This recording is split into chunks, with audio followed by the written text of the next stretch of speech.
7,000 ہماری tariff lines ہیں، ان میں سے 4,700 میں ہم نے ایڈیشنل کسٹم ڈیوٹی ختم کر دی ہے۔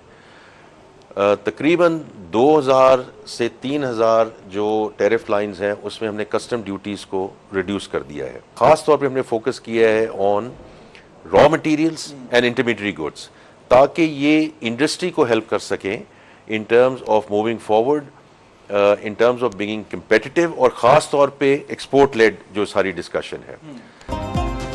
معاشی اصلاحات کا اس سے بہتر موقع نہیں ملے گا۔ پہلا بجٹ ہے جس پر کسی کو اختلاف نہیں، وہ حاصل کیا جس کا پچھلے سال ارادہ کیا تھا۔ وزیر خزانہ محمد اورنگزیب کہتے ہیں اب برآمدات بڑھانے پر توجہ، اصلاحات کرنا ہوگی۔ صنعتوں کو سہارا دینے کے لیے 4,000 ٹیرف لائنز ختم کر دیں۔ وفاق صوبوں کے بغیر ٹیکس جمع اور اصلاحات نہیں کر سکتا۔ 450 ارب انفورسمنٹ سے حاصل کیے۔ 4,77,000 ریٹیلرز کی رجسٹریشن ہوئی۔ ٹیکس اکٹھا کرنے پر پارلیمنٹ کو بھی اعتماد نہیں تھا۔ وزیر خزانہ کا انٹرویو 10:02 پر programme red zone files with Fahad Hussain. Taxes نہ لگا سکے تو 500 ارب کے اضافی اقدامات کرنا پڑیں گے۔ وزیر خزانہ محمد اورنگزیب کی پوسٹ بجٹ پریس کانفرنس، کہا کہ ٹیکسز کے نفاذ کے لیے قانون میں ترامیم کریں گے۔ 22 کھرب میں صرف 312 ارب کے اضافی ٹیکس ہیں۔ اگلے سال جی ڈی پی کی شرح 10.9% ہوگی۔ تنخواہ دار کو ہر ممکن سہولت دی جائے گی۔ گنجائش کے مطابق ہی ریلیف ممکن ہے۔ زرعی شعبے میں کوئی اضافی انکم ٹیکس نہیں لگایا گیا۔ مہنگائی اب بھی 7.5% پر ہے۔ کم سے کم اجرت کو نہ بڑھانے کا فیصلہ کیا ہے۔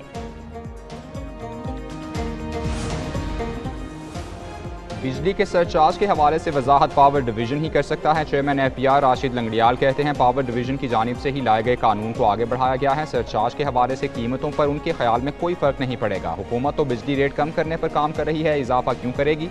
فارمل ریٹیل سیکٹر میں بھی ایویلویشن اتنی ہی ہوتی ہے جتنی آن لائن ہو۔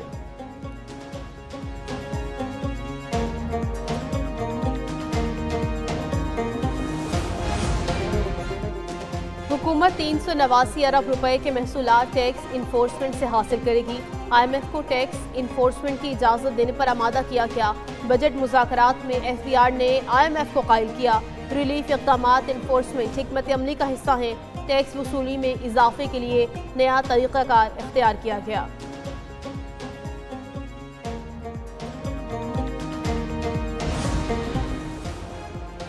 بجٹ کے بعد سٹاک مارکیٹ تاریخ کی نئی بلند ترین سطح پر پہنچ گئی۔ انڈیکس میں 2,328 پوائنٹس کا اضافہ 1,24,352 پر بند ہوئی۔ دوسری جانب مئی میں ترسیلات زر 3.7 ارب ڈالر تک پہنچ گئی۔ ترسیلات زر میں سالانہ بنیاد پر 16% اضافہ ہوا، ماہانہ بنیاد پر 13.7% اضافہ۔ وزیراعظم کا سٹاک مارکیٹ کی تیزی اور ترسیلات زر میں اضافے پر اطمینان کا اظہار، کہا کہ سرمایہ کاروں اور اوورسیز پاکستانیوں کا ملکی معیشت پر اعتماد بڑھ رہا ہے۔ پنجاب کا مالی سال 2025-26 کا بجٹ 16 جون کو پیش کرنے کا فیصلہ۔ وزیر خزانہ مجتبیٰ شجاع کی زیر صدارت پنجاب ریونیو اتھارٹی کی کارکردگی کا جائزہ اجلاس ہوا۔ محصولات میں اضافے کے لیے ٹیکس نیٹ کا پھیلاؤ یقینی بنایا جائے گا۔ پنجاب کا 1,200 ارب روپے کا سالانہ ترقیاتی بجٹ تیار۔ محکمہ منصوبہ بندی نے وزیر اعلیٰ کو بجٹ ڈرافٹ پیش کر دیا۔ پیپلز پارٹی نے سرکاری ملازمین کی تنخواہوں میں معقول اضافے کا مطالبہ کر دیا۔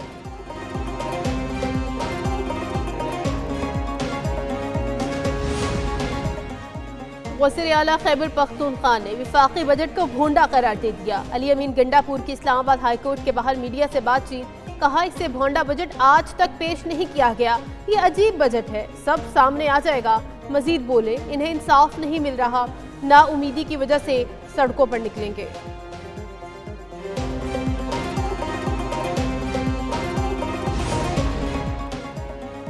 آئندہ مالی سال کے وفاقی بجٹ میں کسان پیکیج نہیں رکھا گیا۔ رہنما تحریک انصاف وقاص اکرم کی تنقید، کہا کہ حکومت کی طرف سے کسان کو کھاد اور ٹریکٹر کی سہولیات فراہم نہیں کی گئیں۔ ملک میں کسانوں کو چیلنجز کا سامنا ہے، کپاس، مکئی اور گندم کی پیداوار میں کمی آئی۔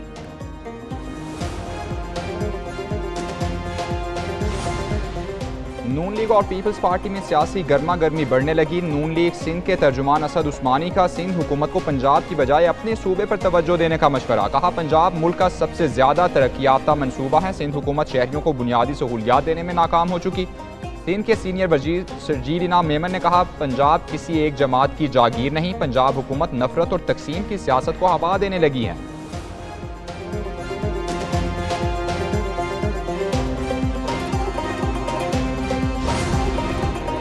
وزیر خزانہ اور چیئرمین ایف بی آر کی پوسٹ بجٹ پریس کانفرنس، صحافیوں کا احتجاج، بائیکاٹ اور واک آؤٹ کیا۔ صحافیوں کا موقف تھا ٹیکسز سے متعلق حقائق چھپانے کی کوشش کی گئی، بائیکاٹ پر سرکاری ملازموں کو بٹھا کر پریس کانفرنس جاری رکھی گئی۔ وزیر اطلاعات عطا تارڑ اور chairman F B R Rashid Langrial نے صحافیوں سے معذرت کی، بریفنگ دینے کی یقین دہانی پر احتجاج ختم کیا گیا۔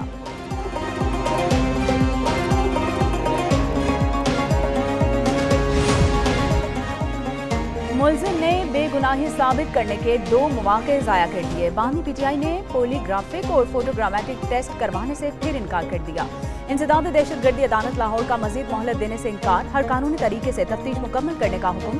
ریمارکس دیے کہ یہ اپنی نوعیت کا پہلا کیس ہے، ملزم اپنی بے گناہی ثابت کرنے سے ہی انکاری ہے۔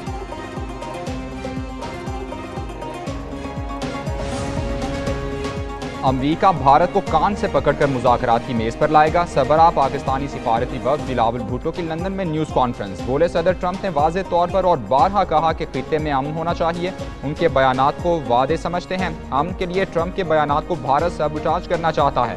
امریکی صدر کے بیانات سے مسئلہ کشمیر پھر سے زندہ ہو گیا۔ برطانیہ میں ملاقاتوں کے بعد اب مسئلہ کشمیر کے حل کے لیے بات کرنا زیادہ کارآمد ہوگا۔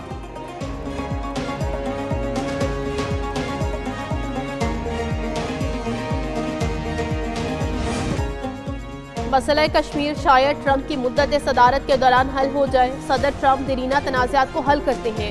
ترجمان امریکی محکمہ خارجہ تیمی بروس کی میڈیا سے بات چیت، کہا ٹرمپ پاکستان اور بھارت کے مسائل مینج کرنا چاہتے ہیں۔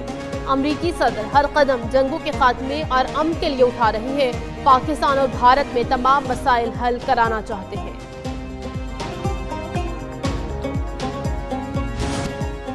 سربراہ امریکی سینٹرل کمانڈ نے دہشت گردی کے خلاف جنگ میں پاکستان کو اہم شراکت دار قرار دے دیا۔ جنرل مائیکل ایرک کوڈیلا نے کہا کہ پاکستانی حکام نے انٹیلیجنس شیئرنگ سے امریکہ کو اہم کامیابیاں دلوائیں۔ پاک افغان سرحدی پٹی میں دہشت گرد سرگرم ہے۔ پاکستان انسداد دہشت گردی کی فعال جنگ لڑ رہا ہے۔ امریکہ کو پاکستان اور بھارت دونوں کے ساتھ تعلقات رکھنا ہوں گے۔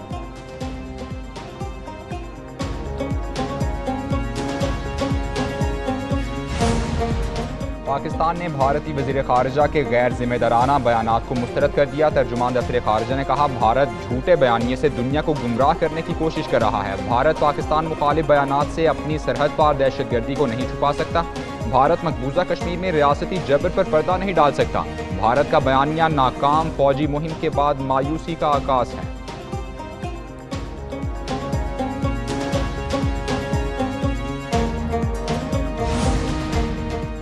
وزیر اعظم کل متحدہ عرب امارات کا سرکاری دورہ کریں گے۔ ترجمان دفتر خارجہ کے مطابق وزیر اعظم شہباز شریف کے ہمراہ نائب وزیر اعظم سمیت اعلیٰ سطح کا وفد بھی ہوگا۔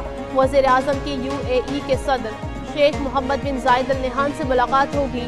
2 طرفہ علاقائی اور عالمی امور پر تبادلہ خیال ہوگا۔ دورہ دونوں ممالک کے درمیان تعلقات کو مزید مضبوط کرے گا۔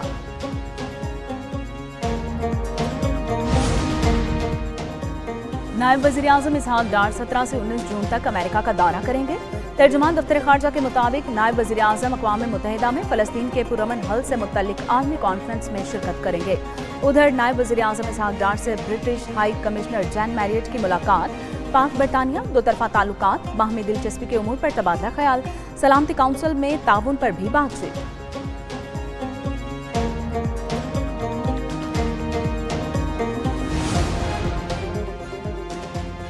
کراچی کی ملیر جیل سے فرار قیدیوں کی گرفتاریاں، مزید 3 قیدیوں کو پکڑ لیا گیا۔ اب تک 152 قیدی پکڑے جا چکے، 73 اب بھی مفرور۔ مجموعی طور پر 225 قیدی جیل سے فرار ہوئے تھے۔ فرار قیدیوں کے گھروں پر پولیس کے چھاپوں کا سلسلہ جاری۔